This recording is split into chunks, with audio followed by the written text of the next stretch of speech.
Kita lanjut aktivitas siang ini, mau rebus telur untuk mau kita masonggi. Soalnya sudah sakit ulu hati ini makan daging. Oh, ini kayaknya kita masak untuk kakak Ain dulu, karena kakak Ain belum bisa makan nasi keras-keras, masih sakit perutnya. Jadi kita urus dulu untuk kakak Ain. Selesai ini kita lanjut untuk masak juga telur, rebus telur, terus dengan bikin songgi.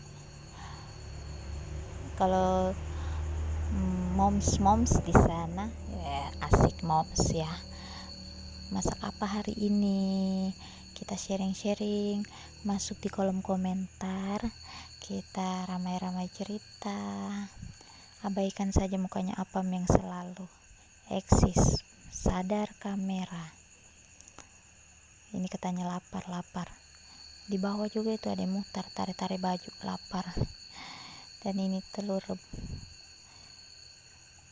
rebusnya saja begini, pakai nasi supaya lembek nasinya tuh.